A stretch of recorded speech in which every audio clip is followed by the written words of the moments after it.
Hello, and welcome back to Real Seekers. I'm your host, Dale, the Real Seeker, and joining me on a joint podcast is Phil Bair. Welcome back, Phil. Hi, thanks. Now, you look like you're just full of energy and stuff here on this bright early morning. What's going on your end? So, Yeah, I, I, I'm not a morning person, and it's 8 o'clock in the morning for me, and people would probably think that that was kind of lame that it's so early for me, but it is early for me. So my voice is all low and loose, and I just got up, so I'm just barely conscious right now. But I have my secret weapon here for uh, waking up. Some people drink coffee. I drink this to wake up. So hopefully I'll be able to join the living pretty soon. nice, nice Mountain Dew, eh? So, fair enough. And yeah, and also joining. Oh, whoop, he's not here. So the reason we're up so early, we were supposed to be joined by Jamie Castro from the show last week there, but he unfortunately he's not feeling well. So it's just me and Phil. But we're going to be covering the topics secular humanism, which is what Jamie wanted to cover, as well as cultural Marxism, where Phil has actually written a book called Marx Attacks. So we're going to kind of cover those topics, and just to get started, Phil, let me just ask you. Let's start with secular humanism, just on its own merits. Like, what is secular humanism? What are we to make of that? And what are kind of the origins? Because I know that a lot of Christians starting in the Renaissance period claim to be humanists as well. Were they a bunch of godless atheists, or like what is it? Yeah, well, humanism actually has lots and lots of different facets to it.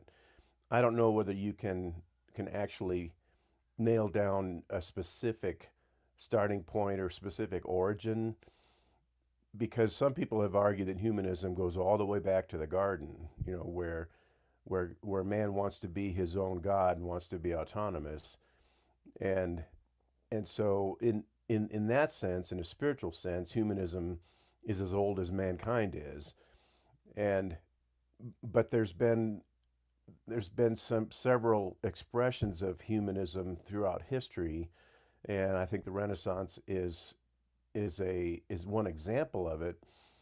But you have to remember that the Renaissance was a multifaceted and multidimensional event. It wasn't just some kind of one-dimensional, shallow event in history.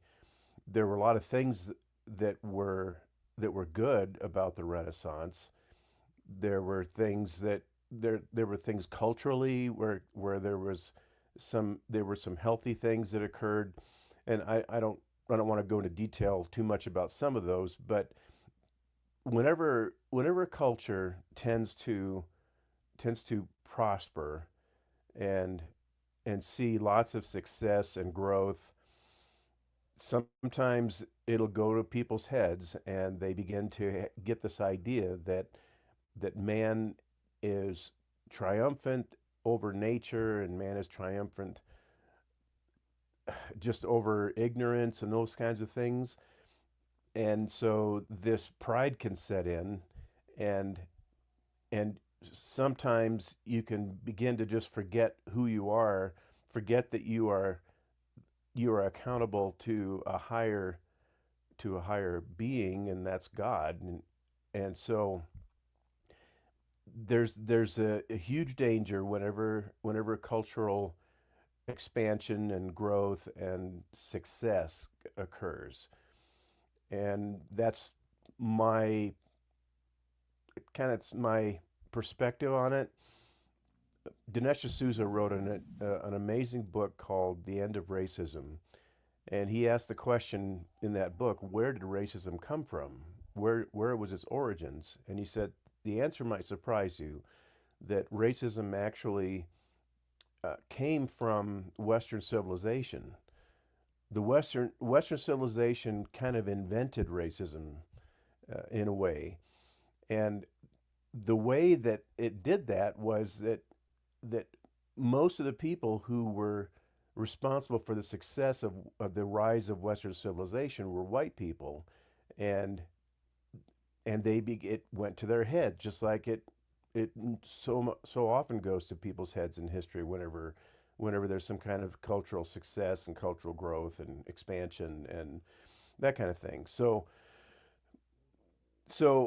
even though racism was born in Western culture, it wasn't born out of the essential principles of Western culture. It was a byproduct of people's pride and arrogance that occurred as a result of the success of Western culture. And and so the same thing is true of humanism. I think humanism is something that is a byproduct of of man's success and man's growth and man's triumphs, if you don't mind me using that word, over nature and in culture and that kind of thing. So, uh, and this humanistic attitude is something that is ultimately self-defeating, and that's because humanism is normally associated with atheism, and because we're talking about secular humanism now, because there's a confusion whenever you talk about humanism. One of the confusions is that people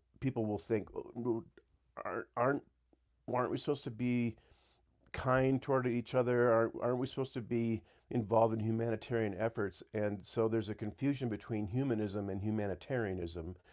And humanitarianism is a good thing.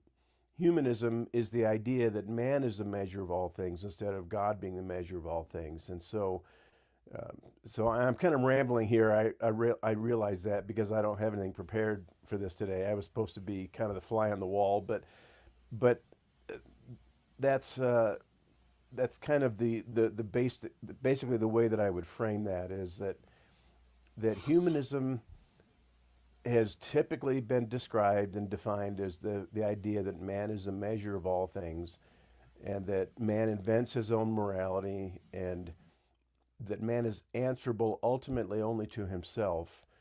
And so secular humanism is really the idea that there isn't anything beyond man as far as the ultimate reality is concerned. That man is the pinnacle of reality, and and everything flows from that. And the problem with it is that you have to deal with the fact that man is there's something wrong with human beings, and so you have to you that's where the self-defeating nature comes in, because if man is the measure of all things, and yet man is somehow flawed, and people don't understand why man is flawed, then you have this incredible tension. And so a lot of people have tried to deal with that tension, and they have come up with various solutions to how to deal with it. And one of the ways that they have come up with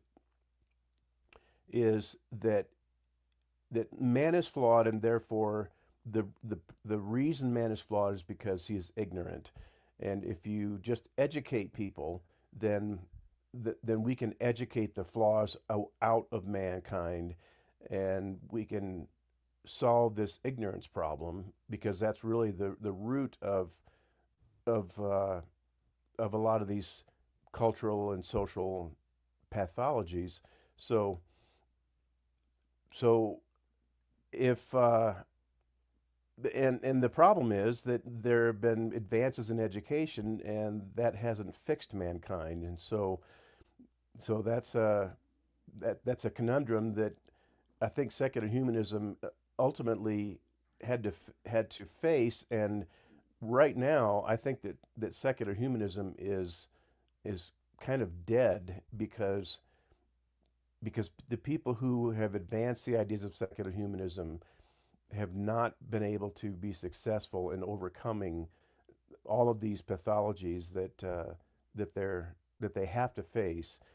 And then so there are a lot of things that have taken the place of that, and I think we can talk about one of the things that I think has kind of taken over, but the two are closely related, and so it can be a very complicated subject, and that's it's something that I have wrestled with for a long time, and so I'm kind of sounding like Kamala Harris here, but hopefully I've shared some coherent ideas there in this sense.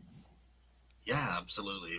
One thing that hit home that maybe we can talk about later in a little bit is, so you mentioned this notion that all evils or the flaws as they see it stem from ignorance, and that reminds me of our skeptical friend in the audience, Brian with an I, because that I always remember him on the boards always saying, "Oh no, it's all just ignorance, and if they only knew better, uh, they would never do these things." He had this notion that no one would ever harm someone or do something bad to someone if they only knew that what they were doing was hurting someone or something. But that just doesn't reflect our world. Like that, in some cases, the more we know, the more evils we can dream up to do to people. Right? I mean, Right. the things that we can do today against people are just unimaginable. They were inconceivable to people back in the Middle Ages and stuff like that. Like we have so many more ways to hurt people and stuff with the internet and tools like that. So yeah, it's I think it's a fundamental failing to realize, look, we are people that have free will, and unfortunately sometimes we know it's wrong. I mean, even as little kids, they know it's wrong to take the cookie, but they do it anyways and stuff. So Yeah. do you think that there's kind of a denying of agency and free will in secular humanism in some way? Well, there's definitely a denial of free will in atheism, and you'll see that in the works of Stephen Hawking and Sam Harris, who are two of the I think Sam Harris has been included in the four horsemen of the atheist apocalypse. It's Sam Harris and Daniel Dennett Yeah, and Hitchens and Christopher Dawkins. Hitchens and Richard Dawkins. And I don't know why Stephen Hawking hasn't been added as one of the fifth horsemen, but maybe that's because that breaks the whole formula, the whole lore, because there's only four horsemen in the Bible. But I think Hawking is the beast, the atheist beast or something. I don't know. yeah, but Stephen Hawking said that that everything that we do and say are as determined as the orbits of the planets, and that's an expression of just hardcore unvarnished naturalism and unvarnished determinism. And so naturalism leads to determinism, and so he actually said in his book, I think it was The Grand Design, he said we need to realize that natural law determines everything about humanity, and so that means that our choices and all the things that we do and say are as determined as the orbits of the planets, like I said before. He said, and that so that means that that we actually are just nothing more than biological machines, and that free will is ultimately an illusion.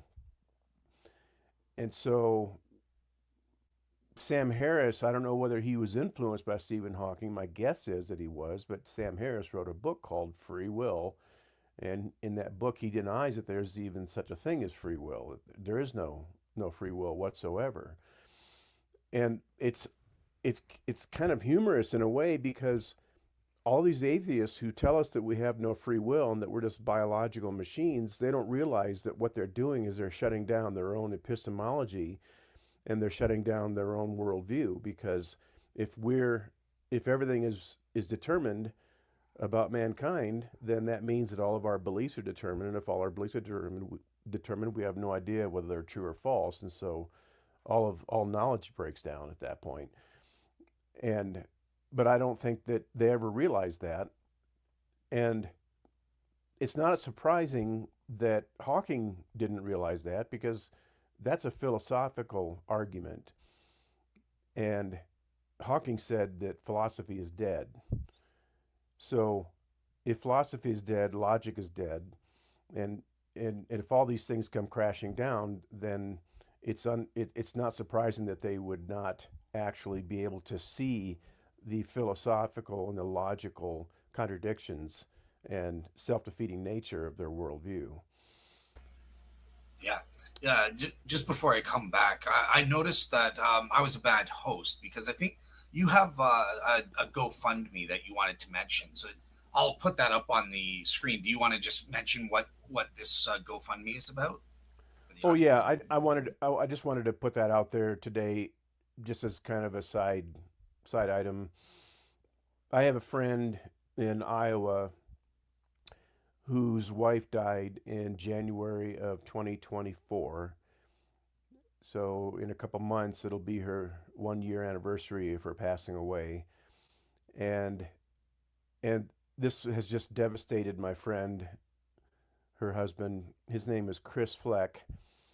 He's a dear friend of mine, and I go visit him and often. I visit him in Iowa often. It's still early in the morning, and right now he doesn't have any reliable transportation, and so I started a GoFundMe to try to provide some transportation for him. And if you go to the side chat, and I don't know whether we can put this in the description of the video, if we can edit it later, we can put that link in there. But if you go to GoFundMe and just do a search for Chris Fleck, and his last name is spelled Fleck. Let me put this in the. If anybody would be interested in donating to that GoFundMe so that we can provide a car for Chris Fleck. He's rather isolated. He lives in a small town in Iowa, and the only thing that he has to get around right now is kind of a little scooter. And so when people lose their spouses and are devastated and are grieving, the fact that they are not mobile can make things just unbearable for them, because when you're not mobile, you're more isolated. When you're more isolated, the grieving process is absolutely trashed. And so it's kind of broken my heart that Chris doesn't have any way to get around, and I think that he would be able to connect with more people. He'd be able to go see more people, be able to attend more events where he could be a part of a larger community and that kind of thing. And so I really would like to see Chris be able to have a reliable car, but he can't afford it at the moment. So that's the GoFundMe page for Chris's car. So Awesome. Thanks so much. So yeah, with that said, kind of listening to what you were mentioning there, I think, probably one of the better sources to figure out if you want to know what modern secular humanism is all about.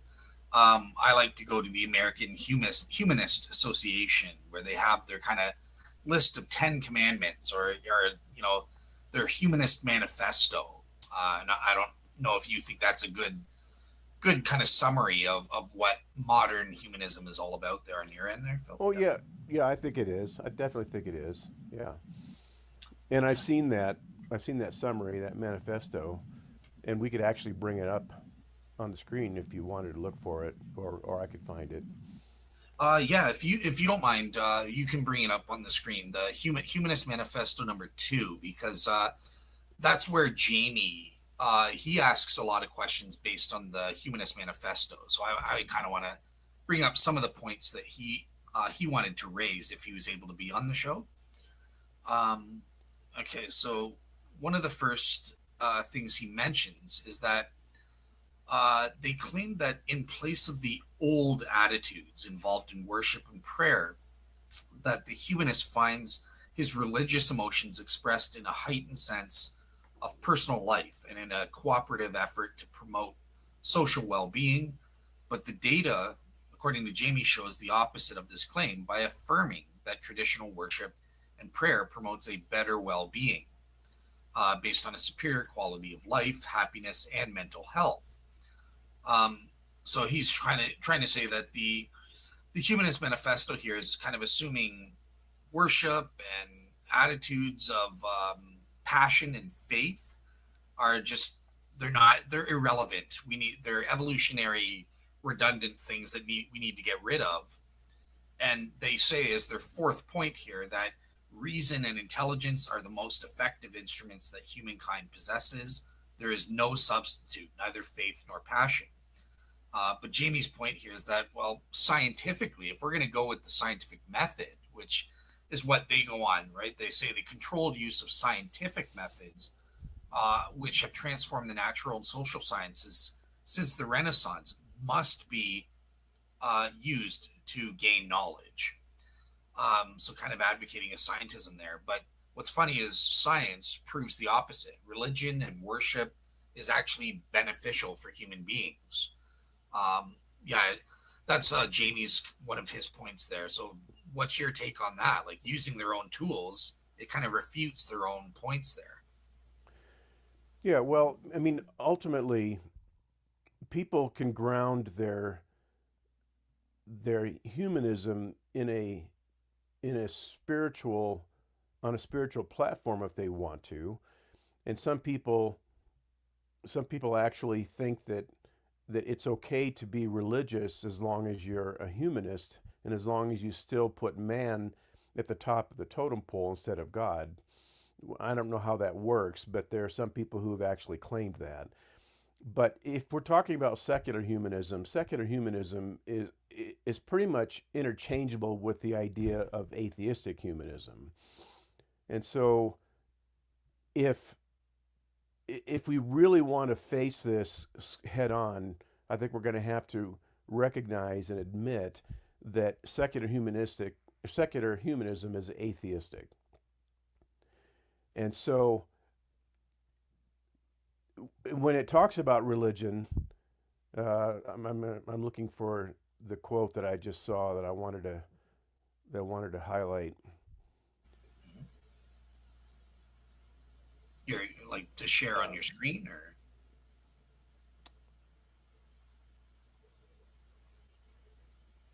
No, I'm just going to let me just look real quick. It says we believe, however, that traditional, dogmatic, or authoritarian religions that place revelation, God, ritual, or creed above human needs and experience do a disservice to the human species. So, there's actually a fallacy here. There's a false dichotomy here because it's not a foregone conclusion that traditional religions place God above human needs. Actually, uh, devotion to God can actually be in harmony with providing for human needs. But I guess they're just saying that traditional dogmatic or authoritarian religions that place revelation God above human needs do a disservice to the human species. But I think we need to call a spade here. Secular humanism is atheistic, even though there are other kinds of humanism that you might not call secular that may not be atheistic, and and and so you have to deal with this idea of whether or not God exists. And if God doesn't exist, then you can't do science. Science is actually not on the table if you're an atheist or if you don't believe that God exists or believe that God has revealed himself. Because if God doesn't exist, you can't there's no way that you can know whether or not the assumptions of science are actually true and valid. Science relies on a series of philosophical assumptions. If those philosophical assumptions are not true, science is dead.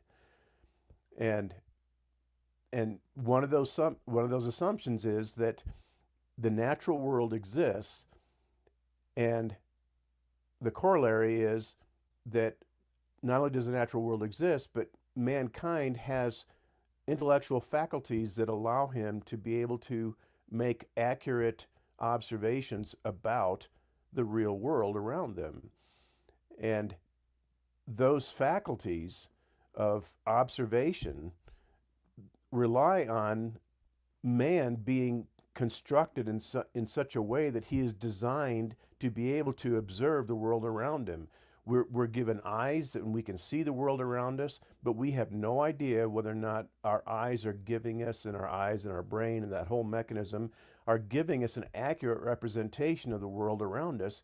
It could they might not be accurate. They might not be giving us any kind of meaningful information about a real world.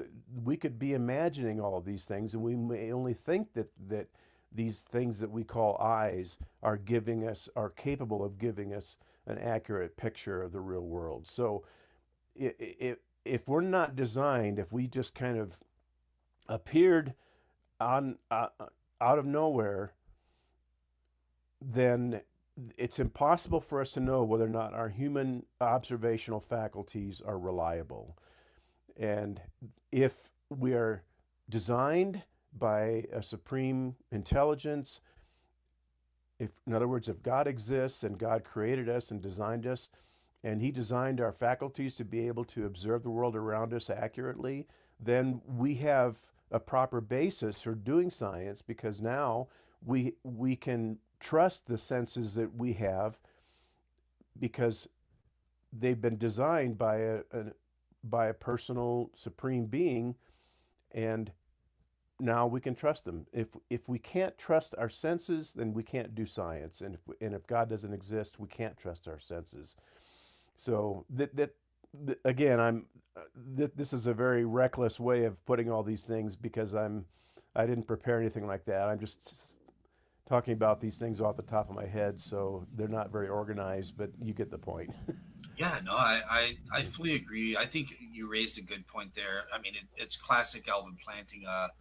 Look, I mean, our cognitive and sense data, sense faculties, right? Like our sense of eyesight and stuff like that, on atheism or naturalism, which is what the humanists assume in their manifesto, we can't gain any knowledge from that at all. Because think about it: if evolution is true, which they assert it is, evolution is aimed not at producing true beliefs. It's just Right. not designed to do. It's aimed at survival value. So if a false belief has good survival value, right? So for example, animals imagining, oh, if they see oh, we just imagine a tiger, but there's no tiger there. Well, that has evolutionary value because they'll run away. Now, sure, you might say, well, it's a waste of time for them to run away from nothing. But comparatively speaking, I think the animal that has those false beliefs will survive better than one that will only, see doesn't imagine that, and then will is more likely to get caught by a tiger. I probably butchered that analogy, but you know that example, right? Yeah. So this Well, is but planting as but evolutionary here argument against naturalism. yeah, and the evolutionary argument against naturalism, that's Alvin Plantinga's version of a larger, broader argument that has lots of proponents, and there are lots of versions, lots of variations on that argument. I think that the origin of that argument, in at least in terms of the modern world, is C.S. Lewis, because C.S. Lewis said that if there's no divine mind that designed us, then we have no idea whether or not all of our brain was not designed for thinking, and our brain wasn't designed for knowledge. And so if that's the case, then I can't trust my brain to tell me anything true, because it just came about by chance, and something that came about by chance is not going to be able to give me any kind of any kind of justified true belief. And when you talk about evolution, you talk about evolution and natural selection, selecting for survival but not selecting for true beliefs.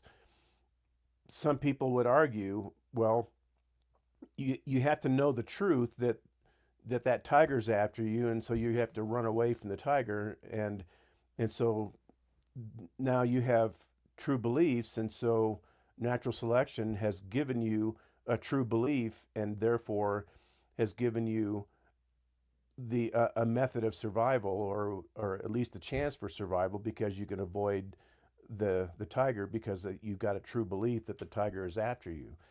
The problem is that that's not what knowledge is. Knowledge is not just true belief. And I was on a I was on a show a while back where we were talking about what knowledge is and whether or not we can have knowledge under naturalism. And one of the guests said, "Well, knowledge is just true belief. If you knowledge and truth are pretty much the same thing. If you know something, it's if you have a belief that's true, then you have knowledge." And I never really got a chance to pursue that any further, but that's actually not true. Knowledge is not just having a true belief. Knowledge is having justified true beliefs. And there's a big difference between a true belief and a justified true belief. A true belief is something that you may believe something and it might happen to be true, but you don't know it to be true. You just believe it to be true and it happens to be true. But you can have beliefs that are false, and if you don't have knowledge, if you don't have a way to justify those beliefs, then you have no way of knowing which of your beliefs are true or false. If that's the case, you really don't have knowledge at that point. And And, so, and just for the audience, what do you mean by justify? How would you justify a true belief?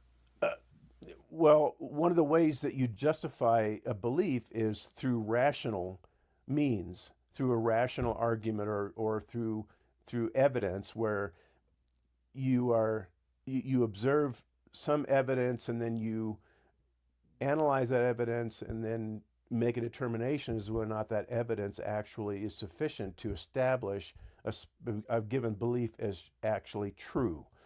So, and the best, by the way, the best rational justification that I can think of is the idea of self-referential incoherence. And I'll give you an example of self-referential incoherence. Let's say that we believe that knowledge is impossible.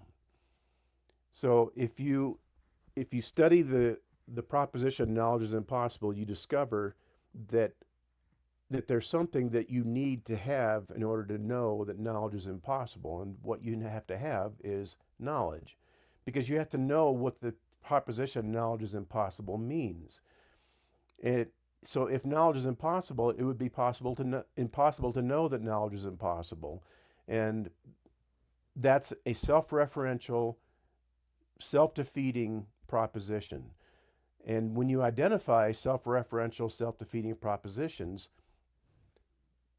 then you can identify those propositions as false. You know that they're false if they're self-defeating. Another example is there are no true propositions. And since that's a proposition, and it says that there are no true propositions, that proposition can't possibly be true. And so the proposition is self-referential, it's self-defeating, self-contradictory, and therefore it is automatically false.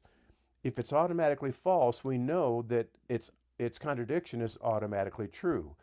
So the proposition, there are some true propositions, must necessarily be true.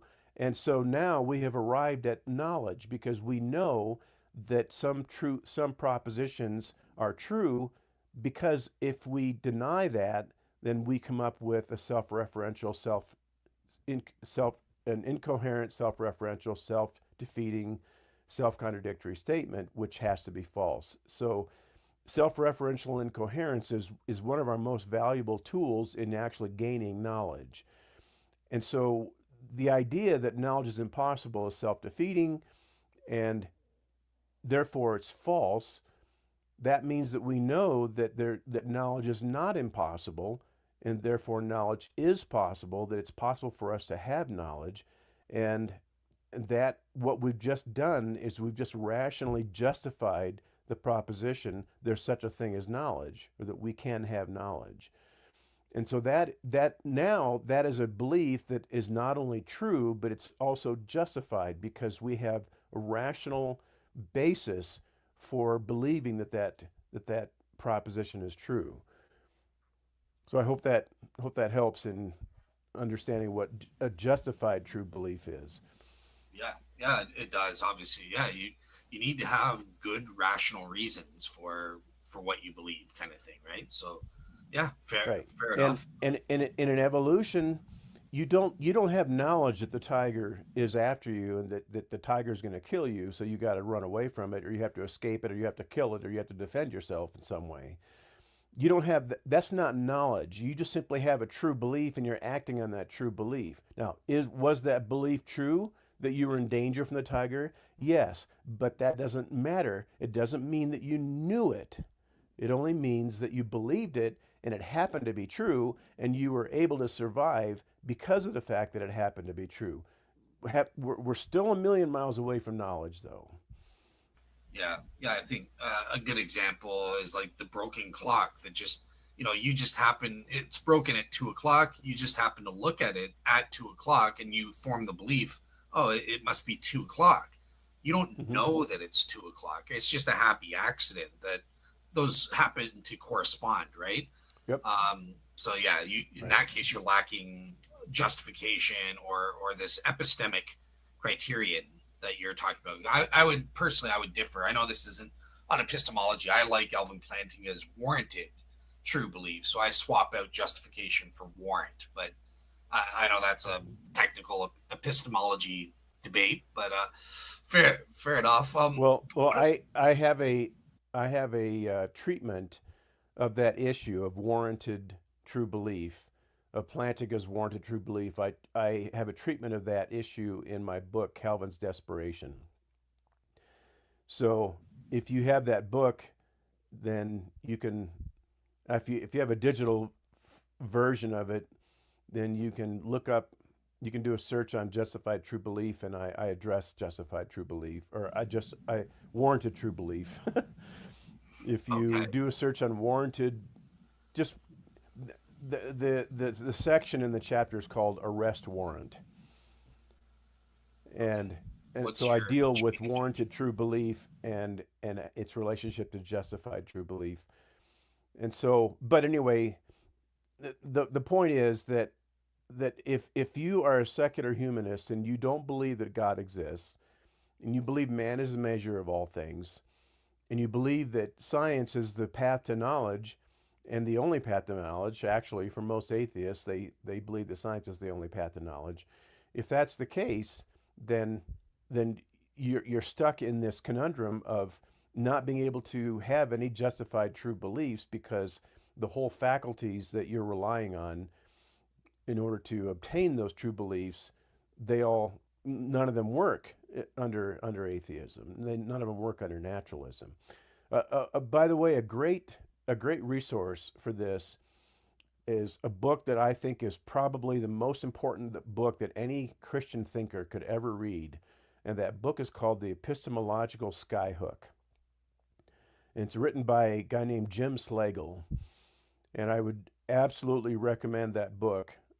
If you're reading books right now, put them all on the shelf and go get the epistemological skyhook and read it. It is one of the most important books in the entire Christian faith, as far as I'm concerned, entire epistemological world for as far as the Christian faith is concerned, and it will lay out how naturalism suffers from this self defeating disease of incoherence, and how the scientific endeavor and the idea of science gaining knowledge is actually a skyhook, and it's actually an appeal to something that has no basis in order to rescue something that has no coherence. Yeah, I just want to, this whole discussion about knowledge. It strikes me with respect to secular humanism and this humanist manifesto and all this that look, they have no way of justifying or warranting, whichever you go for it, um, their foundational beliefs, right? That namely that, as it says in their fifth point, right? preciousness and the dignity of the individual person is the essential, central humanist value. And if you challenge Yeah. them on that, well, why should I believe that? That's just speciesism. Why should I care about the human person or something like that? Or if you've got come across a sociopath who just doesn't have that value for human life, what can the humanist say to him? I've Yeah. got my finger. I used this example with an atheist named Darren Lute, and I said, "Look, I'm a sociopath. I don't have any fondness for human beings, and I've got my button ready to press the nuclear buttons. What can you tell me that tells me I ought not to push the button?" And he's just like, "Well, nothing. I can't say anything unless you admit that human life has value." So Right. you've got the theist. I can answer that, right? Because I can appeal to properly basic beliefs where God has designed us to value human life and that sort of thing. But yeah, like what do you see that kind of inconsistency that's inherent in their approach and stuff? Yeah. I mean, they have to borrow from theism in order to in order for anything to hold together in this ideology. Let me read that again. The preciousness and dignity of the individual person is a central humanist value. So the dignity and preciousness of every individual person. Well, why is every individual person precious? Why? Why do individuals have value? Individuals should be encouraged to realize their own creative talents and desires. We reject all religious, ideological, and moral codes that denigrate the individual, suppress freedom, dull intellect, dehumanize personality. We believe in maximum individual autonomy consonant with social responsibility. And so they're talking about human beings and human individuals as having this intrinsic value. This is really what they're talking about. They're talking about people having intrinsic value. And on their worldview, no one can have intrinsic value. Where does that intrinsic value come from? It comes out of a vacuum. And so they have to borrow from a religious framework in order for their whole idea of preciousness and dignity to even make sense. So it is so self-contradictory and so incoherent that it's almost surprising that any rational human being could actually believe these kinds of ideas, because it just and then it says, although science cannot account for the causes of behavior, the possibilities of individual freedom of choice exist in human life and should be increased. Well, where does this individual freedom of choice come from? It says science can't account for the causes of behavior, and science can't account for individual freedom of choice if you're only examining scientific data and removing any kind of basis for individual intrinsic value. If that's the case, then why should individual freedom of choice exist, and why should it be increased? So it's absolutely incoherent and absolutely self-refuting. Yeah, yeah, I totally agree. I think that axiology in general is just the Achilles heel of any atheist or humanist worldview, secular humanist worldview, for sure. So okay, so I want to ask you one last thing about the humanist manifesto here, because it's going to relate to our second topic, which is where your expertise comes in. But the humanists, the secular humanists, have this value, several commandments related to a democratic society, and to enhance freedom and dignity of the individual, we must experience a full range of civil liberties in all societies. We are committed to an open and democratic society. So yeah, like what's your take on this? Why, first of all, why are humanists, secular humanists, seeing value in a democratic society? And kind of getting into your area of expertise as a beginning, why is it that secular humanism was one of the foundations of cultural Marxism? Is there any relationship there? If it seems like they're opposites now, so how, What's that about? Okay, well, I think I might have heard two different questions. Yeah, so I just wanted to know, number one, why are humanists? So I'm looking at the second humanist manifesto that was written after World War II and all this stuff, and they're saying, well, we value a democratic society. The the emphasis is on an individual. That's good instead of a collectivist society. But then historically, there's this link. Why is there this link between humanism and Marxism? Right? Like, isn't that one of the foundations? Uh, Well, humanism and Marxism a share a naturalistic worldview as their it's kind of like as a root for their ideology. So humanism is essentially secular humanism is essentially naturalistic, and Marxism is atheistic because Marx was an atheist, and all Marxist ideology is based on an atheistic foundation.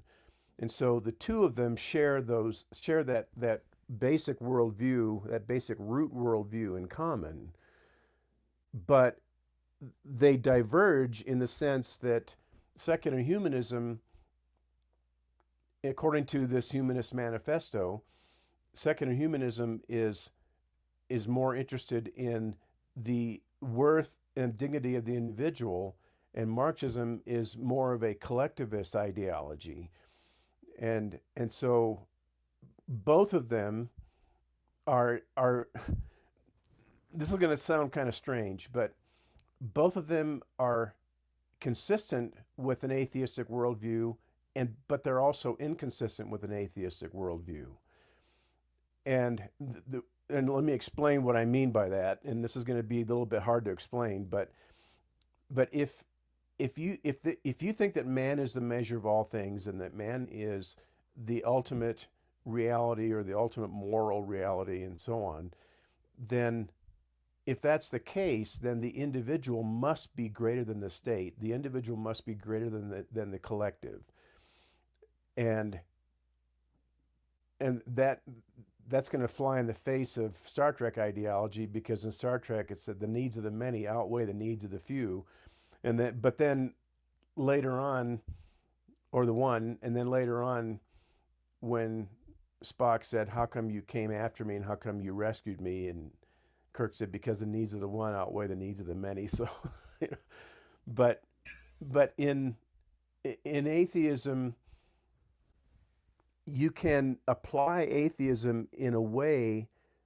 that collectivism and individualism both can be an outcome of atheism and can be a way that you express your atheism in the way that you work out your ideology that's based on an atheistic root, but they're just being done in different ways. Collectivism is the idea that the what really matters in the world and the highest value is the health and success and prosperity of society as as a unit. And individualism is the idea that what really matters is the individual. So so this atheistic, humanistic, secularistic type of ideology is saying that you'd have to have a democratic society because the individual counts more than the collective does. But the problem is, why does the individual count? If you're operating in a naturalistic framework and an atheistic framework, ultimately, if that's the case, then why does the individual matter? But they're saying the individual matters, and so therefore everybody has to have a voice. If everybody has to have a voice, then we have to have a democratic society because that way everybody has a vote, everybody has a voice. And but in Marxism, it's not there's no such thing as an individual, really. In Marxism, what matters is the class, and what matters is the collective. And Marxism sees multiple classes in society as a disease that needs to be eradicated so that you can have a classless society. And if you have a classless society, then you're going to have a healthy society, and that's going to make it so that you have the the great society, the the the actual ultimate the ultimate value is the society, and how much society flourishes and so on. So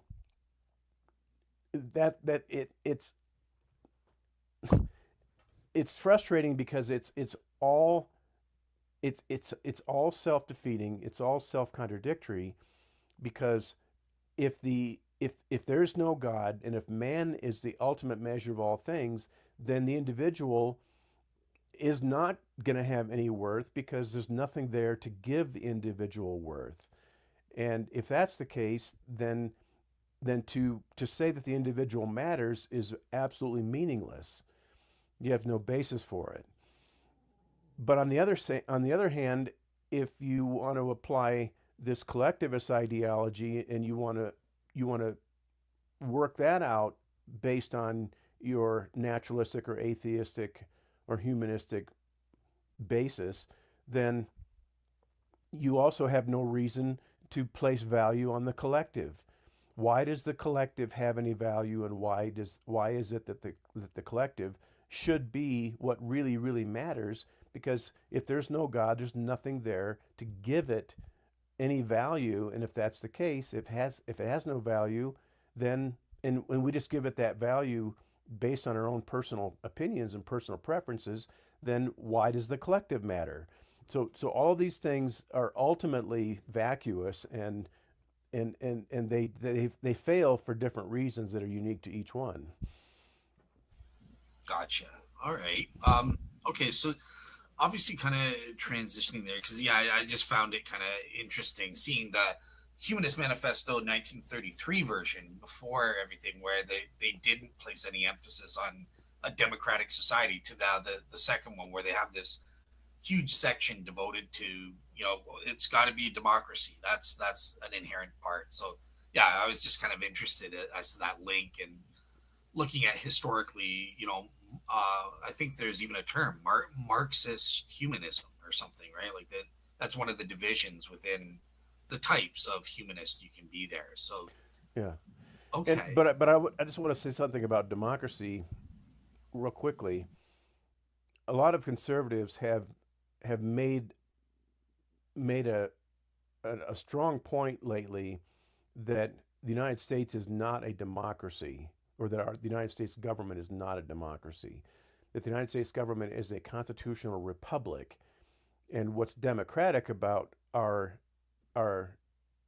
government and about our system is that we democratically elect the representatives that will serve in the government. And that's how we are a democracy. We're a democracy in the sense that we elect our representatives democratically and by voting for them. yeah, But I've heard of that distinction. Of course, it's absolutely correct, right? But I would still say I think that point's kind of nitpicking. It's still a democracy. It's just one version of a representational democracy, as opposed to in ancient Athens, where they had an absolute democracy kind of thing. But I don't know. I don't think it's wrong to say it's a democracy, so long as it's not being used as a code word for, we should go by the popular vote and not care about a constitutional republic, or in Canada, our parliamentary system. We have ways of making sure that each area has proper representation and stuff yeah, like that. So yeah, yeah. I mean, and there are multiple connotations of the word democracy. There are multiple. You can almost define democracy differently, and depending on how you define it, or depending on your usage of the term, then some of these things are going to change, and some of these considerations are going to be different. For example, some people will define democracy as a government of the people instead of a government of elites. And and if that's the case, then yes, we are a democracy because we are a government of the people, by the people, and for the people. And so that's the idea of demo is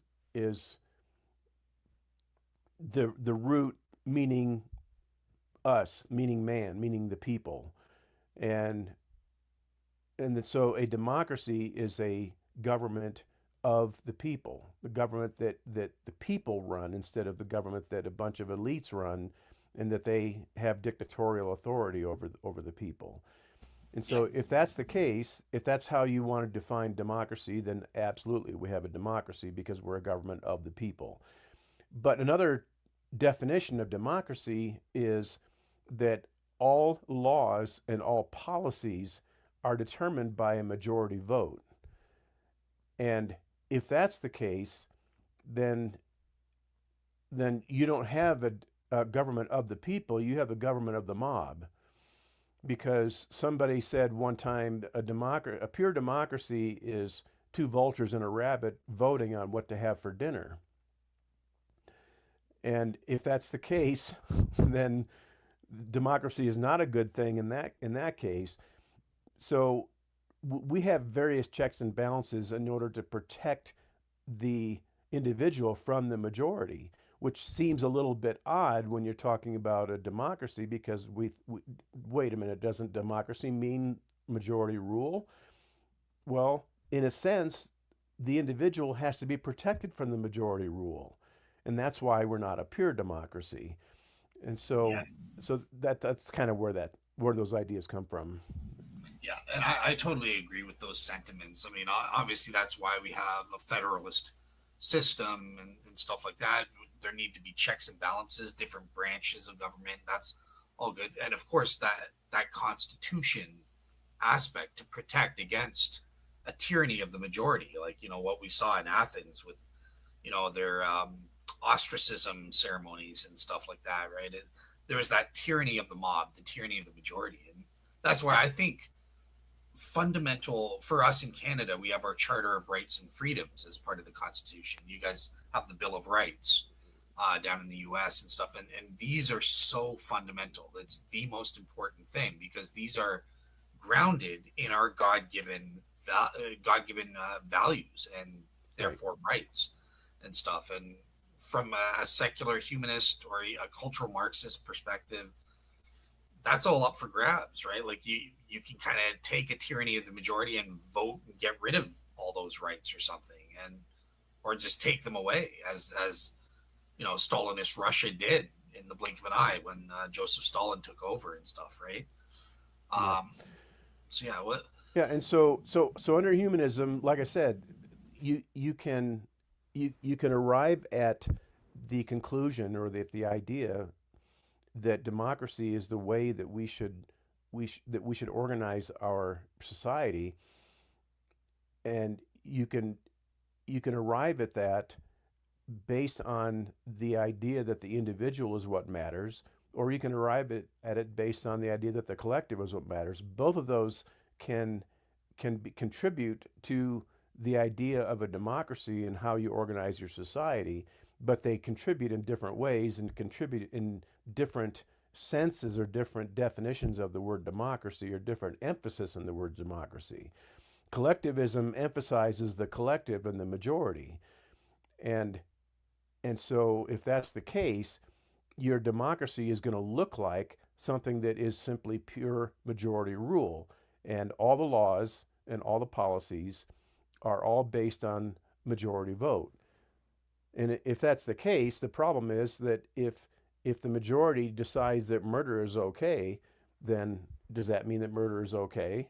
And how is that going to protect anyone in society from the majority because the majority just said, murder is all right, so we voted on it.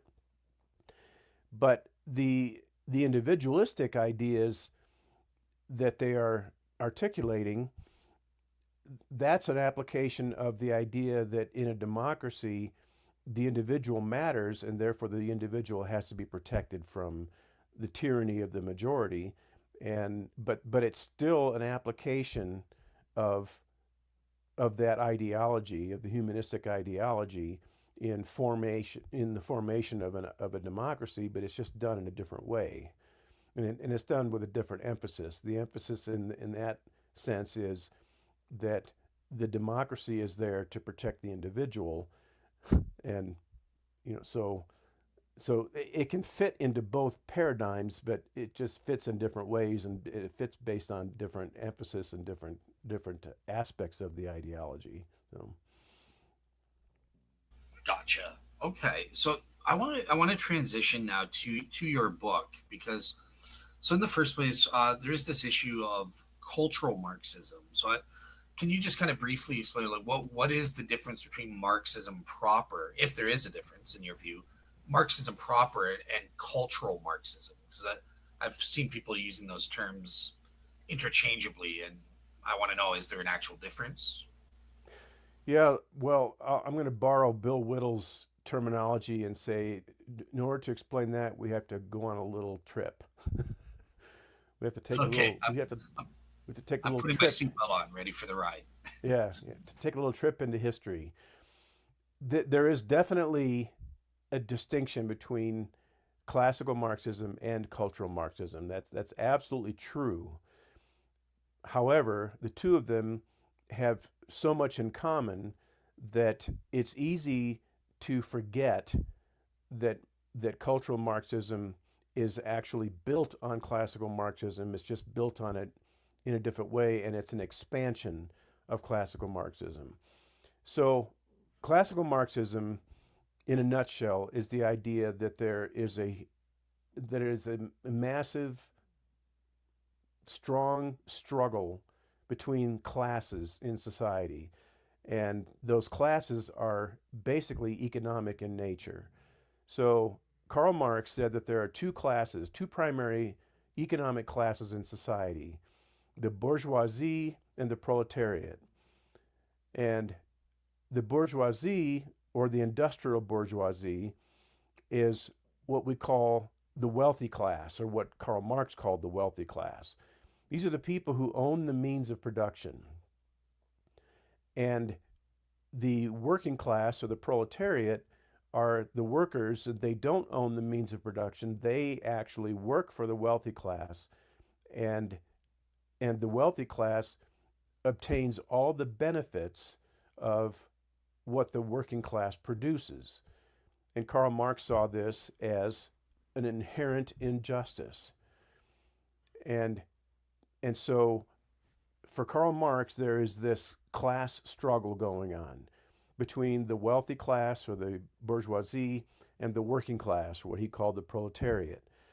And ultimately, and eventually, this class struggle is going to come to a head, and the working class will eventually overthrow the wealthy class, and the working class will now own the means of production instead of the wealthy class owning the means of production. And if that's the case, then you will ultimately break down the barriers between classes, and you will eliminate the duality of society, and you will have a classless society where everyone owns everything in common. And Karl Marx called that the communist revolution.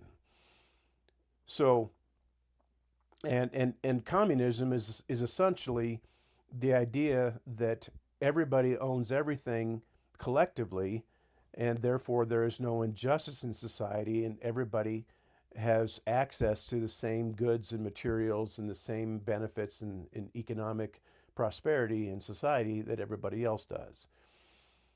Now, Karl Marx saw truth as a matter of the evolution of history, how things work themselves out in history.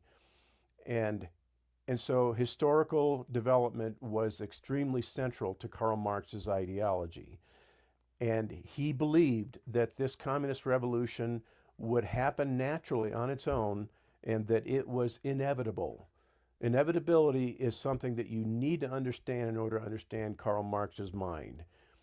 He believed that this communist revolution was inevitable, that eventually the working class would overthrow the wealthy class, and that it was only a matter of time. It will happen, period. It cannot not happen. It's impossible for the communist revolution not to occur or to fail to occur. Now, when World War II, or when World War One, sorry, World War One, when World War One was on the horizon, a lot of Marxists saw that as this is the catalyst that's going to usher in the communist revolution. And this is this inevitability. This is going to be the ultimate expression of this class struggle. And they believed that it was going to usher in the communist revolution in Europe. Well, World War One came and went, and the communist revolution did not occur. The only thing that came close was the Bolshevik Revolution in Russia, but that was not the communist revolution. That was not the working class overthrowing the wealthy class. The Bolshevik Revolution in Russia was a group of elitists who actually took over, and so you have this incredible confusion and bewilderment on the part of the Marxists as to why World War One didn't usher in the communist revolution the way that the Marxists predicted that it would. And so a group of scholars formed a consortium, so to speak, called the Institute for Social Research. And the purpose of the Institute for Social Research was to try to discover and analyze the reasons why the communist revolution did not occur as a result of the turmoil of World War One. That institution was set up in Frankfurt, Germany, and it became known as the Frankfurt School. And now most people know it as the Frankfurt School, and it's known as the Frankfurt School more than it's known as the Institute for Social Research. The people who formed that institute were Max Horkheimer, Herbert Marcuse, and Theodor Adorno. And some of these scholars actually joined the show a little bit late, but Max Horkheimer was one of the central instigators of the Frankfurt School. And what they came up with was, all right, we are Marxists and we believe in Marx's ideology. We believe in class struggle. We believe in all the things that Marx believed, but we're going to tweak Marx's ideology just slightly. And what we are going to say now is that it's not the economic classes where the struggle really occurs. The struggle occurs in the cultural classes. So instead of economic struggle and economic bifurcation, what you have is class struggle in the culture, in religion, in education, in the arts, in literature, and in politics, because politics is an expression of the culture. And so they decided that it was the classes that existed in the culture that really had that were really where this struggle was taking place, and they identified classes as being oppressive in the culture, just like the wealthy class was being oppressive in classical Marxism. And so the classes that are the majority, that represent the majority in the culture, they have hegemony, which is dominance over minority classes, and the majority class is white people, men, cisgender, and so on. And by the way, Christian. This was another aspect of this oppressive class that they identified. And so the white cisgender Christian male patriarchal class is oppressing all the minority classes, like blacks and Hispanics and whatever other ethnic groups you want to identify, Asians, and it is men who are oppressing the the women oppressing the children. And so if you're a man, you're oppressive. If you're white, you're oppressive. If you're a Christian, you're oppressive. If you're cisgender, you're oppressive. And and so if we're going to eliminate this oppression, what we're going to have to do is the minorities are going to have to come up and overthrow the majority classes in the culture. And that's what cultural Marxism is all about. And if you come to learn that you are white and that you're therefore oppressive, that you are Christian and that you're therefore oppressive, that you're a male and that you're therefore oppressive, that recognition, that realization is part of a process of becoming woke. So the idea of wokeness is that I am waking up to the idea or the realization that I'm an oppressive person. And and people who are minorities can also be woke because they can wake up to the idea that the reason they're being oppressed is because this majority class is out here oppressing you. And so that's where the term woke comes from. So so yeah, that's it, it's a it doesn't cease to be an economic class struggle, but it's expanded into the culture, and now you have a cultural class struggle, and that's what cultural Marxism is pretty much all about. And now the the Marxist ideology and the Marxist agenda is to overthrow these majority classes in society. And if that can occur, then or the only way that that can occur is to tear down the the civilizational structures and institutions that are naturally oppressive by nature and replacing them with something that's more equitable. And so the revolution is going to occur in the culture, not just in economic categories and economic spheres. So and the way that you tear down the civilization that has fostered all of this struggle and all this oppression is that you have to somehow come up with a weapon that will destroy Western culture so that you can replace it with something else. And the weapon that the Frankfurt School came up with to destroy Western culture is called critical theory. Critical theory is the idea that you identify all the pathologies in Western culture and you disrupt and destabilize Western culture by sending messages to people in society that will appeal to their emotional resentment, to appeal to their rage, and that when once you appeal to that kind of rage, you're going to galvanize the kind of activism that is necessary to bring down Western culture and then replace it ultimately with something that's classless and something that's more equitable.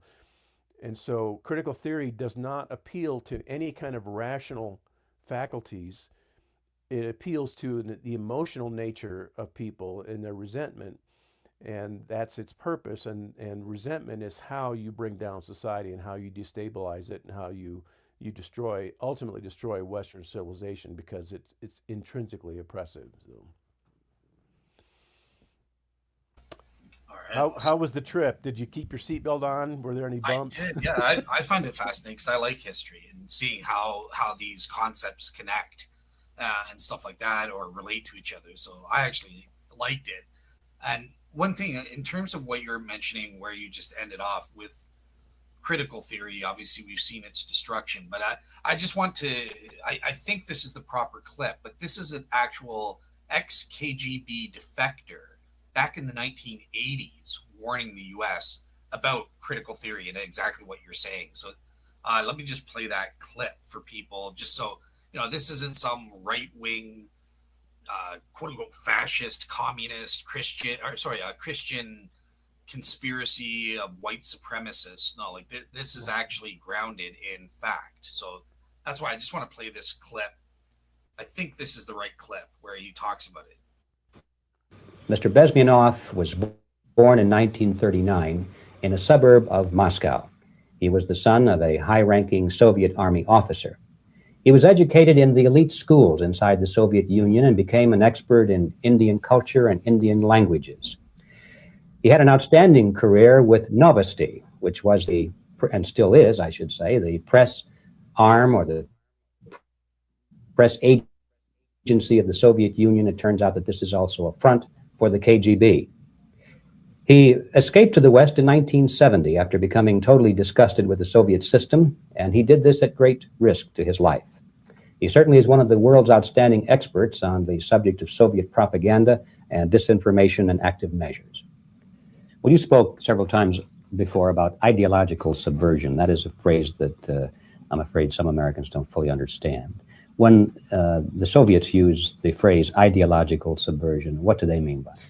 Ideological subversion is the slow process which we call either ideological subversion or active measures, активные мероприятия in the language of the KGB, or psychological warfare. What it basically means is to change the perception of reality of every American to such an extent that despite of the abundance of information, no one is able to come to sensible conclusions in the interests of defending themselves, their families, their community, and their country. It's a great brainwashing process which goes very slow, and it's divided in four basic stages. The first one being demoralization. It takes from 15 to 20 years to demoralize a nation. Why that many years?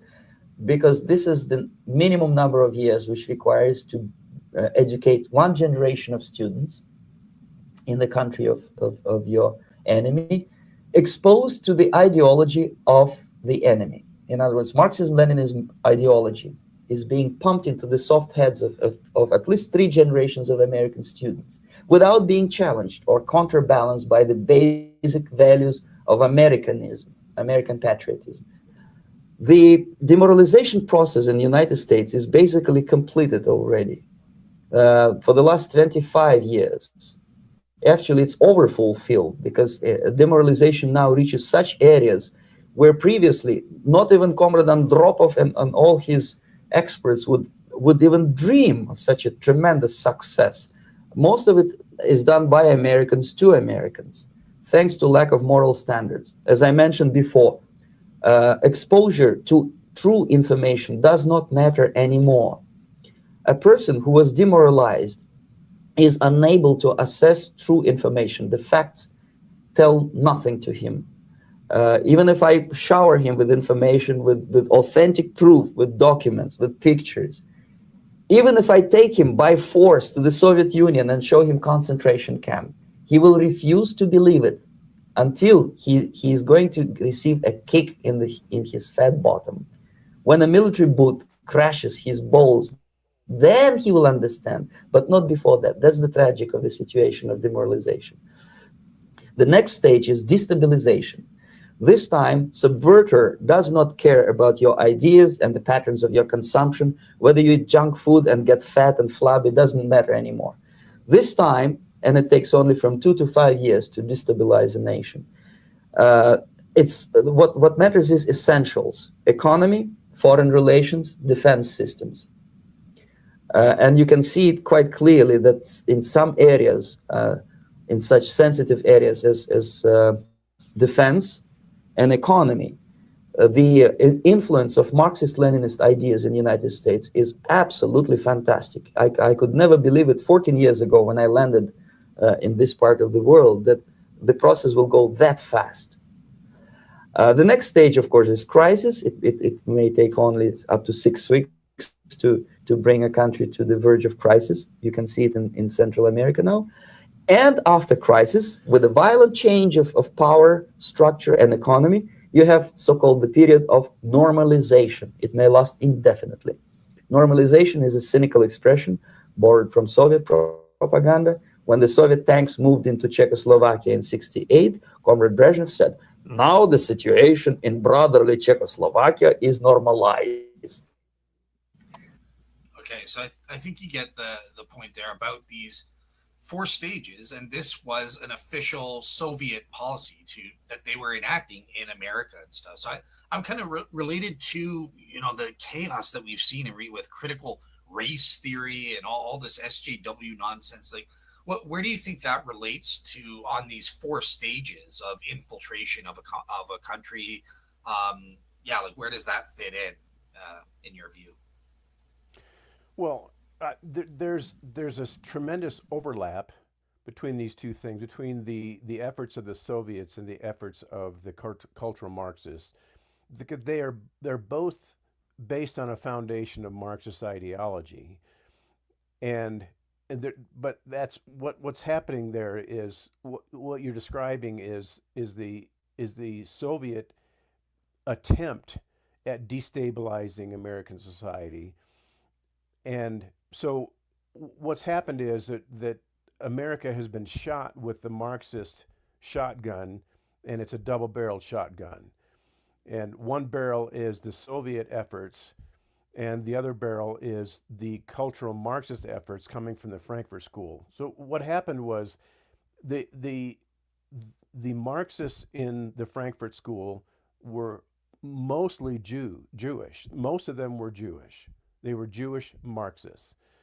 And when in the interwar period between World War One and World War Two, when the Frankfurt School flourished, what was happening was that these Jewish Marxists saw the rise of the Third Reich. They saw the threat to the Jewish people in Germany and in Europe in general, and they fled Europe and came to the United States, or some of them came, many of them came to the United States and set up shop at Columbia University, and they continued their work in critical theory at Columbia University, and then that ideology then spread, that influence, Marxist influence, spread throughout all of the colleges and universities in the United States, one by one. And this is what Antonio Gramsci called the march through the institutions. And so what happens is that you have colleges and universities that are beginning to indoctrinate students into Marxist ideology and using the methodology of critical theory. I need to make sure that I point out that critical theory is not an ideology, and it's not a worldview, as some people have called it. And there are a lot of Christian apologists who have exposed critical theory and have warned about critical theory, but they are calling critical theory an ideology. They're calling it a worldview. And critical theory is not an ideology. Marxism is the ideology. Critical theory is a methodology. Critical theory is an approach to how to bring down a civilization, how to destabilize a civilization. It's a how-to. It's not a what is. And so anyway, since Marxism has infected American academia, what happens is, and what has happened is that you have cranked out graduates from these universities who have been indoctrinated in Marxist ideologies, that it has made Marxists out of university students and graduates. And so, and those people enter society, and they go out and they get jobs, and some of them become teachers themselves, and they're basically manufactured Marxists, and Marxism has infiltrated and has now almost dominated the ideology of people in the United States. Now, this idea of class struggle and the idea of systemic racism and all these various other messages are just simply what people believe. If people just assume that systemic racism and all of these ideas, or messages coming from critical theory are true just because they have been saturated with these ideas for so long.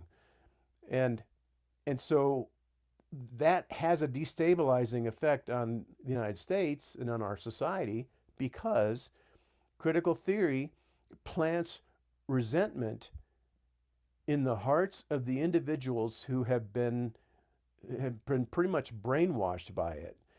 And that resentment supposedly and by design should lead to activism.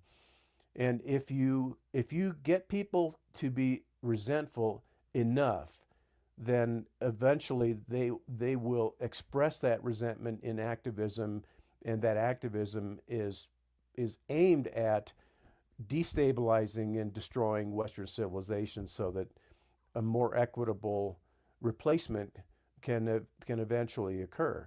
So so yeah, there is definitely a double, like a double-barreled shotgun that has been fired at the United States, and it takes the form of this Soviet effort that you're talking about, and also the Marxist effort that has come through our colleges and universities and institutions, and even coming from politicians. So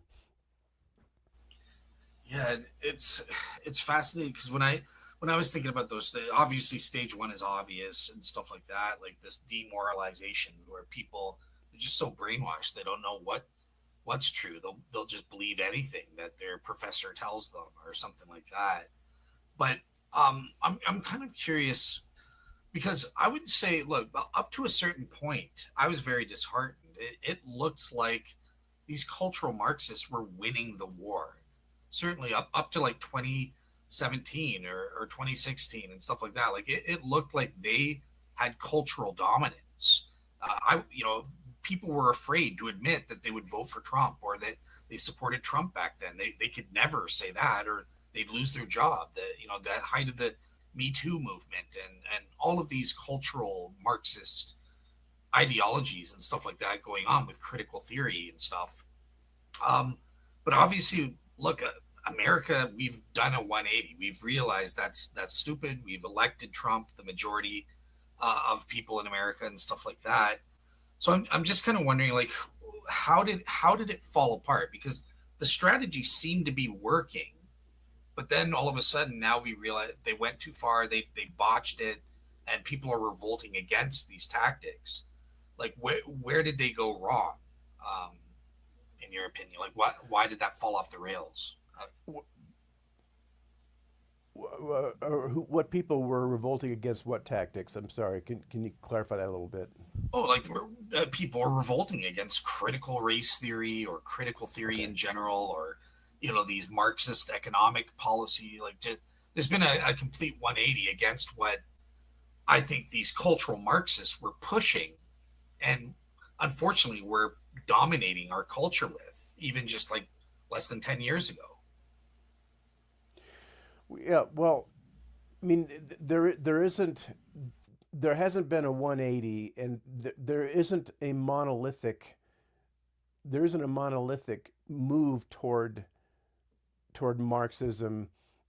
What we have is trends. And when I was years ago, I was a member and a kind of a fellow at an organization called Rivendell, which is a cultural apologetics organization. And the purpose of Rivendell was to identify trends in the United States. So I don't see these things as monolithic. I see these things as dominant trends or strong trends. And so what happened was I think that that trends tend to move the country, that they tend to move the needle. And in in 2015, 2016, we saw the needle being moved in the direction of Marxism, cultural Marxism, but that didn't happen. That just didn't happen in 2015. It just went public in 2015. It actually was happening for decades. It was happening ever since the 1920s. And so what we saw in the mid 2010s, 2014, 2015, 2016, what we saw was we saw these things coming out of the closet basically, and and we saw a recognition of the patterns that had already been established, then that had been there for a long, long, long time. It's just that people didn't really understand why they were saying the things they were saying. I'll give you an example. In the 80s and 90s, the term politically correct became popular. And what people don't understand is that political correctness is basically a Marxist critical theory ideology or critical theory component or critical theory weapon. Political correctness was start to make sure that your terminology matches the aims and objectives of critical theory. That's what political correctness was. So you can't say certain things, because if you say certain things, then that will move the needle away from the Marxist influence and toward a more conservative and a more rational influence. And so I don't see it as a 180, and I understand your sentiment, because there was definitely a shift that occurred, and that shift coincided with the election of Donald Trump. But we need to avoid thinking that Donald Trump was somehow the harbinger of that shift, because Donald Trump is not an ideologue. I don't think he could spell Marxism any more than he doesn't understand Marxism. He just doesn't like it. He doesn't like the idea of critical race theory, and but he doesn't do that from an academic or an intellectual perspective. He does that from a populist and from a pragmatic perspective. And so and I think maybe your question may be, why is it that it didn't move the needle far enough? I think maybe that's kind of the question that you're asking. What went wrong, and why is it that leftism took over again? And by the way, these things are extremely complicated. Whenever a leftist political party takes over, leftist ideology tends to prosper and tends to thrive in our culture. Whenever a right-leaning political party tends to take power, right-leaning ideology tends to thrive more in society. But it doesn't transform society. It doesn't mean that everybody has just changed their minds and thought, oh, I don't believe this anymore, I'm going to believe something else. It just what you see is you see more influence, you see more effective influence from one ideology over the other. And so that's what can happen, and often does happen, when a political party that is anchored to that ideology tends to take power, and then it will eventually obviate and it can influence society in the other direction, and influence society away from the competing ideology that is endemic to the competing political party. So Yeah. I'm trying to describe these things in a way that isn't too simplistic, and sometimes it's very difficult to do, because these things are unbelievably complicated. So if you want to know why there was a shift back in the other direction, that's almost impossible to answer. I don't know if we can actually nail down any particular reason or any particular influence that made that occur. Well, But one of the bitter. things that I have constantly railed against is the fact that people are simply not aware of the influences that are occurring in our society. And that was one of the reasons for the formation of Rivendell was that we wanted to educate people about the trends that were occurring in our society.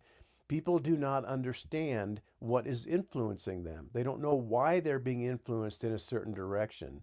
And for many people, the reason they're being influenced in a certain direction is because of critical theory. It's because of the messages that are being spread and disseminated throughout our society, and they don't know where those messages come from. They don't know what they mean. They don't know why they're having the effect that they're having, because these messages are designed to appeal not to the rational mind, but to appeal to people's primal rage and their resentment, and the fact that they're unsettled and unsatisfied. They're dissatisfied with their economic position, their economic conditions. They're dissatisfied with with life in general in many ways, and so it's all unbelievably complicated. And I don't know that I could actually point to one thing as to as to why the needle moved in a different direction. It's almost impossible to identify those things. Well, one of the listeners, Bitter Klinger, welcome to the show. By the way, this is your first time here that I've seen, but he or she is saying, "Well, was it working? No, look, this was all an illusion. It was all just a fake top down from the corporate media kind of projection that there's a perceived cultural shift." So Bitter is saying, "Look, this was just manufactured. There wasn't ever actually a shift. The majority of Americans were always against cultural Marxism. It was never in the ascendancy. It just looked that way because the elites who had the power were kind of making that fake top down illusion." What do you think of that? It's hard to say. Um, but my question is, when he says he or she, I don't know, I'm not sure who this is, but when it says was it working, was what working? Was cultural Marxism working, or was the push against cultural Marxism working? I'm not sure which. I think he means cultural Marxism because I was asking, like, it looked like it seemed it was working for a while, and then all of a sudden we got this shift, to which you kind of responded that's too simple. So I think he's asking, like, well, was the success of cultural Marxism actually working, or was that just an illusion? Well, I think the success. I'm not sure that it's best to frame it in terms of success or failure. I think it's better to frame it in terms of what direction is society moving ideologically, and what are the factors that are pushing it in that direction. And and cultural Marxism absolutely has transformed our society in terms of the direction that it's going, and and influencing what people believe. But it's not so much about what people believe, it's more about what people are going to do, how they're going to vote, what kind of changes that are they going to try to achieve in society, and why is it that they're going to try to move society in that direction.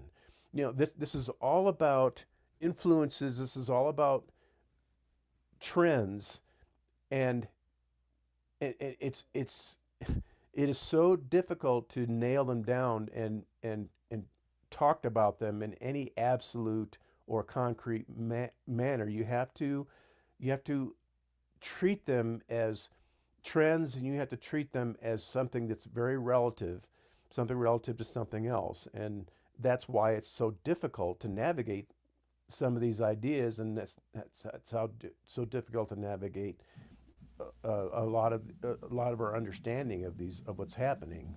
I know I'm not doing a very good job of No, articulating this, but I think you're doing amazing, especially because, like, I woke Phil up, and he wasn't supposed to be the main guest. He was just supposed to be the backup guest with Jamie. So yeah, I think you're doing amazing for yeah, I'm having no coming notes, no unprepared. prep.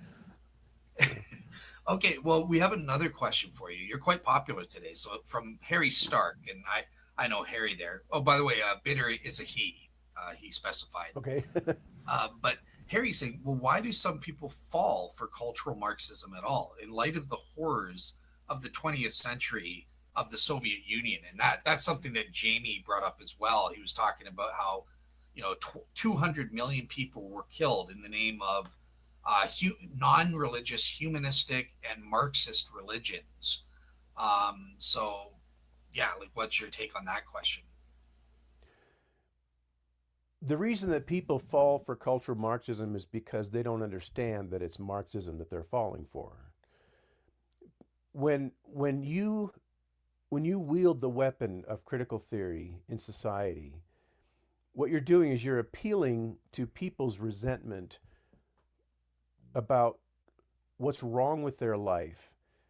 And critical theory is sending messages to people that says you're being oppressed, and the people who are oppressing you they belong to this class, this white cisgender Christian heterosexual male dominated class, patriarchal and so on. These people are oppressing you. That's why your life isn't working. That's why you don't have the kind of economic advantages and economic achievements that you wish you had. The reason that you are economically disadvantaged is because you're being oppressed. It's because the levers in society are all being tilted and are all being pulled, and they're all working against you. And it's other people's fault why you're suffering the way you are. It's other people's fault that you don't have the degree that you had. It's other people's fault that you didn't succeed in the university. It's other people's fault that you're not succeeding in your in life and in all the pursuits that you're trying to achieve.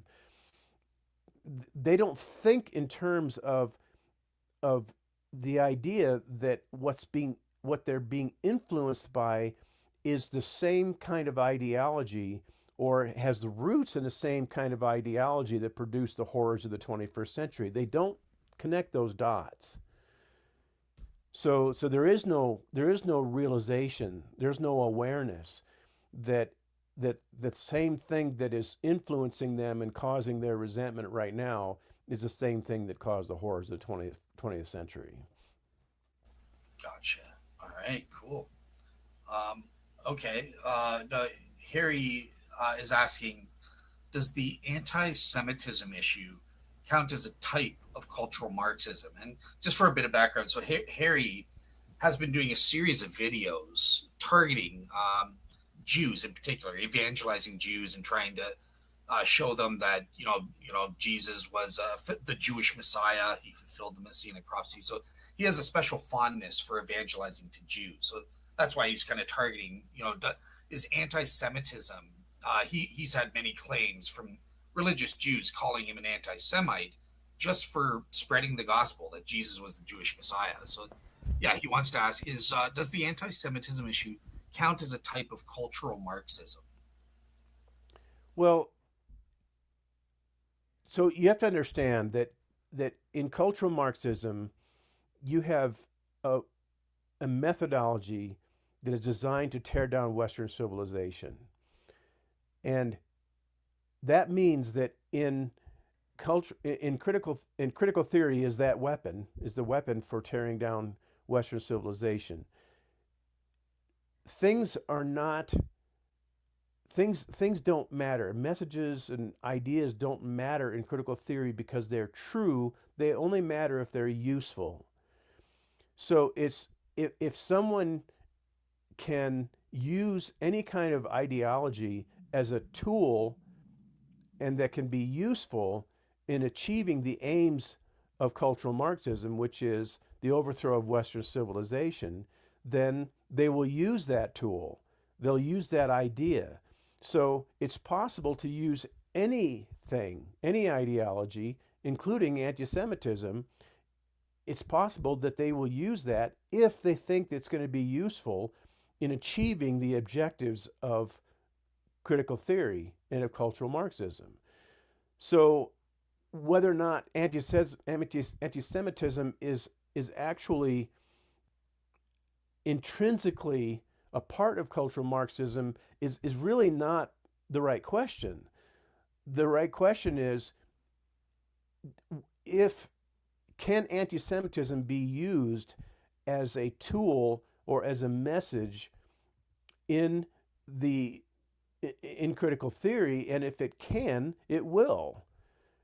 And so anti-Semitism is an idea. Anti-Semitism is just like racism. Racism is an idea in your head. Racism is not a behavior. Racism is an idea, and anti-Semitism is an idea, and that is that the Jewish race is inferior and corrupt, and intrinsically so. And so you're comparing apples and oranges when you try to compare an idea with cultural Marxism and what the relationship between cultural Marxism and ideas is. When it comes to critical theory, there is no relationship between ideas and critical theory, because critical theory doesn't care what ideas are true or false. The only thing critical theory cares about is what's useful in tearing down Western civilization. And if it can use an ideology and turn it into a weapon in order to bring down Western civilization, then they'll do it. Gotcha. All right, cool. Just before I ask, I have one question based on your book, but Bitter Klinger just gives a comment here and saying, he sees, I see the connection there. It seems as in a Marxist culture, status increases as the perceived or real level of victimhood increases.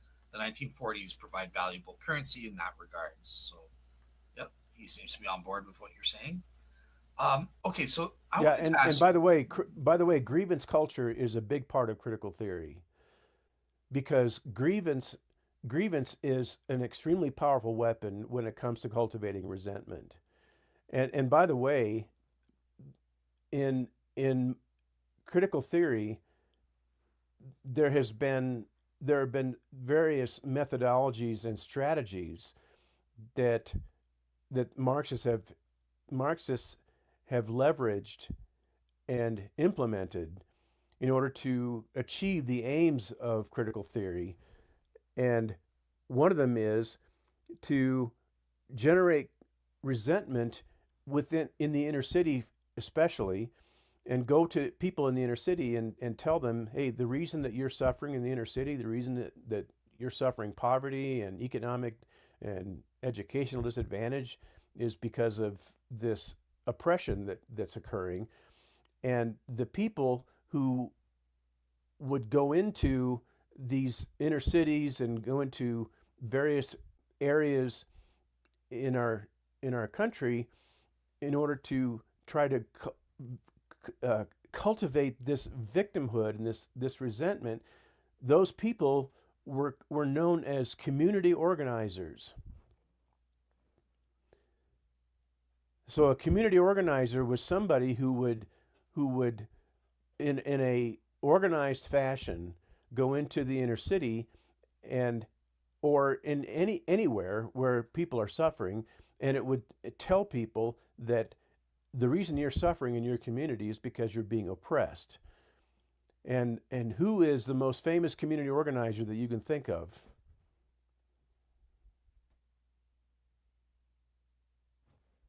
Oh, sorry, you were asking. Is that for me? What? Well, sorry. Repeat the Yeah. question. I was just busy. What's the question? Who's the most famous person in our society who started out as a community organizer? I think most famous. You're not going to talk about Adolf Hitler, because I know he Barack started Obama. out. Barack Obama. Okay. Barack Okay. Obama. Barack Obama started out his entire political career as a community organizer. Okay. Okay. I got tricked because So, I was thinking 1940s. Sorry. oh, yeah. Anyway, but so yeah, I hope that answered the question. I don't know if if I stray too far from the question or not, but No, they seem happy with the answer. But okay, so I kind of want to ask you this question. This is directly from your book. I think it's an actual chapter in your book. But look, I can picture the leftists like Bernie Sanders or Cenk Unger from the Young Turks screaming at us and saying, "Oh, you right wing jerks! You're talking about Marxists and communists and all this. This has nothing to do with us. We're socialists. That's completely different." So, you've got a chapter on what is socialism. What is socialism, and what is its relationship to all the concepts of cultural Marxism and critical theory that you've been talking about. well, socialism is one of the unholy trinity of Marxist and collectivist ideologies. It is a way of organizing society and government, and there are three ways that society and government can be organized that are all based on Marxist and collectivist ideology, and that's socialism, communism, and fascism. And so socialism is an economic ideology and an economic organization for government and society, and it's the idea that the people own the means of production instead of some wealthy class owning the means of production. And so you abolish private property in socialism, and everything is owned in common between all people. And socialism is basically was seen as, if you read the Communist Manifesto, Karl Marx and Friedrich Engels, if you read that and you listen to what Marx and Engels said in these years, in these years like the late 19th century, what you'll hear is that socialism is really the intermediate step between capitalism and communism. So that's another aspect that's important for us to understand in order to understand socialism. But it's basically the idea that we don't own things in common, or that we don't own things individually. Everything is owned collectively, and everything is redistributed. Wealth is redistributed among all the people so that you can have an equitable and fair society, and we don't have this inequality. And so it's to say we're not Marxists, we're not cultural Marxists, we're not even leftists. I don't know whether they actually said that, but that may be a part of what they're saying. To say that they're not all those things, but instead they're socialists, that's just all that's doing is just interchanging their terminology, because socialism is built on Marxism and collectivism and leftism, and so all of these things are so interrelated that for them to try to differentiate themselves from a lot of this cultural Marxism criticism that the conservatives have been leveling against everybody, that's kind of disingenuous and a little bit silly. So. Awesome. All right. Well, we have three great questions related to that. So the first one is just kind of definitionally, is there a difference between socialism and social democracy, which is prevalent in Scandinavia and more specifically Sweden? Well, there's a tremendous amount of overlap between socialism, because a lot of these terms are rather arbitrary, and and what Bernie Sanders would always say is that he's not a socialist. He's not in favor of socialism. He's in favor of democratic socialism. And that democratic socialism is a whole different animal. That democratic socialism, that's like putting lipstick on a pig. That saying democratic socialism is trying to sugarcoat socialism and trying to pretend that it's something that it isn't, or to pretend that it is something, or that it isn't something that it is. Democratic socialism is simply another way of saying we have socialism, and we're just going to implement socialist policy in a democratic way. Everybody's going to vote so that everybody's going to vote for socialist policies, and socialism is about elitism, because what happens is that you come up with a ruling elite that's going to enforce the socialist framework, and that ruling elite becomes pretty much the dictatorial aspect of your society and of your government.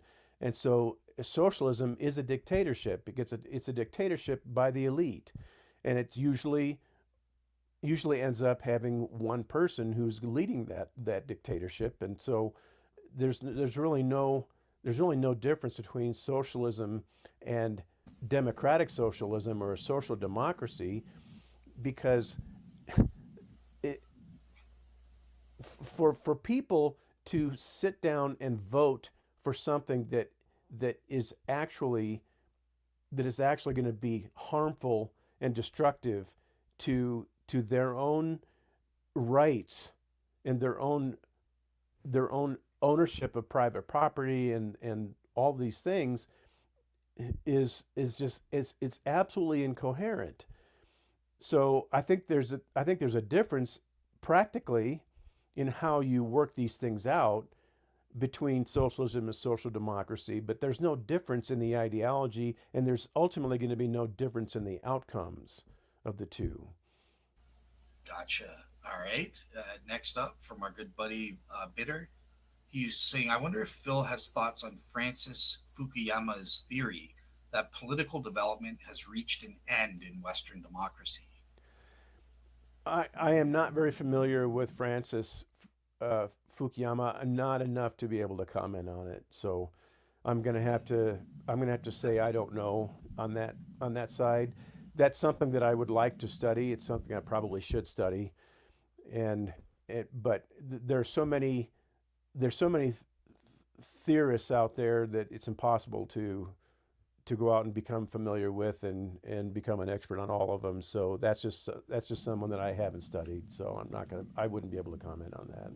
Just out of curiosity, as a follow-up, in general, forget about Francis's theory, but do you think that political development has reached an end? Like we've reached the pinnacle of political development in some way, in general? Or I don't know what he means by it, but Political development has reached an end in Western democracy. I'm really not sure I understand what that means. I don't know what he means by political development.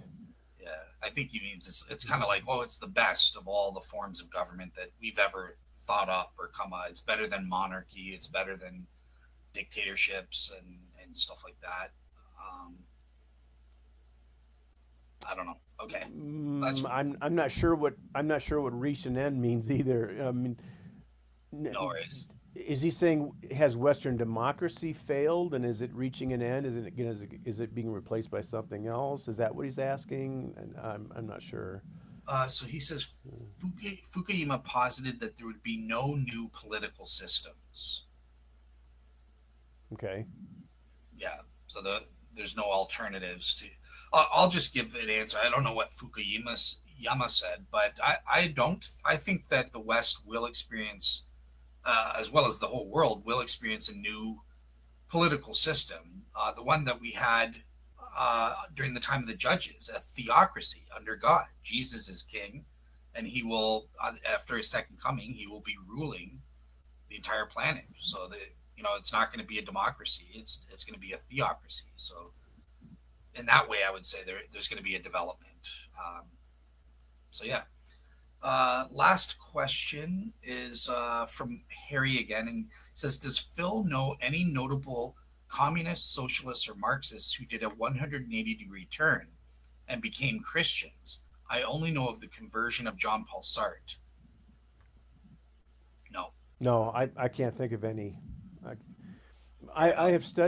I have studied the ideology, and I've studied the ideology as it has been expressed by various scholars and influencers throughout history, thought leaders throughout history. I'm not familiar with any personal stories of people who were actually converted out of that ideology and became Christians. I'm not aware of any. I hope there are lots of them. But one of the things that I mentioned in my book, and this is a grave warning that I think people need to heed, and that is that once someone has been brainwashed into Marxist ideology through the influence of the methodology of critical theory, it's almost impossible to deprogram them and pull them out of that deception, out of that ideology, and out of that posture. I have I don't think that I know of anyone who who has actually come out of that ideology and become a Christian. But here's the difficult part of all this. The difficult part of all this is that critical theory has infected the body of Christ and has infected Christians. And so now there are Christians who have become Marxists, and they have replaced the gospel of personal redemption with the gospel of social justice. And when that happens, when they have been brainwashed to that extent, it is practically impossible, short of a miracle, to convince them that they've been brainwashed, because social justice sounds so much like the gospel that people don't know how to differentiate between the two. And some people actually believe that social justice is identical, is equivalent to the Christian gospel. And when they have reached that level of deception, it is practically impossible to convince them that they've actually been deceived and brainwashed. And so my book about cultural Marxism, Marx Attacks, is basically designed, or partially, a big part of the reason I wrote that book is so that Christians could understand what's going on in our society, and they could avoid falling into the trap of critical theory and Marxism, cultural Marxism, and being woke and social justice in the first place. It's much easier to keep people out of this snake pit than it is to pull them out of it once they've fallen into it. Gotcha. Yeah, and just to answer your question, Harry, I think just researching, there are a couple famous examples of communists to Christians. So, he was an official teacher. He taught English to the Communist Party in China. Bob Fu is someone who converted to Christ, and also Richard Wurmbrand. He's famous. He transferred his zeal from communism to Christ, and began evangelizing Romanian Jews. So I know you like to Wonderful. evangelize Jews. So, sorry, yeah, but yeah, I think that covers everything. Is there anything I missed from your book that you think is really important, or have we kind of covered all the main topics on the issue here? Well, there are a lot of aspects of it. I do want to emphasize that cultural Marxism has infiltrated and invaded the body of Christ to an alarming degree. And there are now Christians who are out there repeating and regurgitating the same messages of critical theory and the same ideology of cultural Marxism. And I know some of them personally. I have personal friends who have been deceived by cultural Marxism and have gone completely over to the left, and they're completely collectivist and left wing in their ideology. And again, part of this is because of biblical illiteracy. There is a tremendous and horrendous biblical illiteracy problem in the body of Christ. People simply don't know the Bible well enough. They haven't studied the Bible well enough, and they haven't been disciplined in their understanding of the gospel. And if that's the case, then a competing ideology can come in and deceive them and lead them astray because of the fact that they're not anchored properly in biblical studies and biblical understanding and biblical literacy. So that's why I am a strong proponent of biblical literacy. Study your Bible and become a Bible scholar. You don't have to become an expert or professional Bible scholar, but study the scriptures and make sure that you discipline yourself to understand the nature of the gospel and the teachings of the gospel and the teachings of the New Testament and the teachings of the Christian worldview as it's laid out in the Bible, so that you can identify the alternate opposing ideologies in our society when you see them.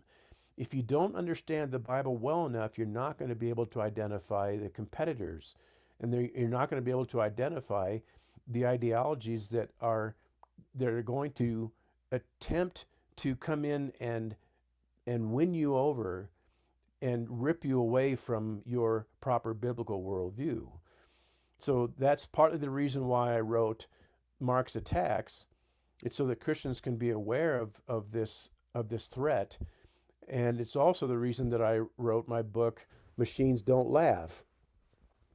Machines Don't Laugh is designed to help Christians avoid falling into the ideas of atheism and getting ripped away from their faith and deconverting because of their lack of understanding of what's happening and their lack of understanding of the biblical worldview and their lack of understanding of the fallacies of atheism and the fallacies of cultural Marxism and the fallacies of all these things that are trying to compete with and oppose and break down their dedication to the gospel and their understanding of the truth. So Awesome. Awesome. Yeah. So just want to say thank you so much, Phil, for joining me. Again, sorry you were kind of put on the spot to be the dominant guest there. Jamie obviously wasn't feeling well, so he does apologize for that. And thanks to the great guests, Harry and Bitter. This was amazing. Bitter ended off by saying, "Thanks for the stream. Interesting talk. We'll definitely be taking a look at Phil's book." So you got someone reading your book there, Phil. So that's great. And yeah, and he has liked and subbed. So that's awesome. So yeah, well, that's surprising because I felt I was not prepared to be the main guest today, so I didn't feel very prepared or organized. So I don't know that I was very organized in how I presented all these things. I just kind of did it from the top of my head, but that's okay. That's fine. well, yeah, God like you brings said, good out of. you did great. The Holy Spirit must have guided your tongue. So yeah, so I just want to say thanks again for that. And coming up next week, I'm bringing on famous Christian apologist and my friend Dr. Lydia McGrew. She's coming on to have a discussion. I've been having an ongoing discussion with a skeptic, a former biblical Unitarian who's now lost his faith in the Christian God entirely. And I've been trying to go over with him the evidence for the resurrection, and I haven't been making much progress. So I said, you know what, it's time to bring in some big guns. And Dr. Lydia McGrew, she has a different approach to the evidence for the resurrection than I do. So I want to see if she might be a little bit more successful talking to David KC there. So that'll be next Saturday, November 30th at 1 p.m. Eastern. And other than that, have a great week, everybody. Take care. All right, I've hit the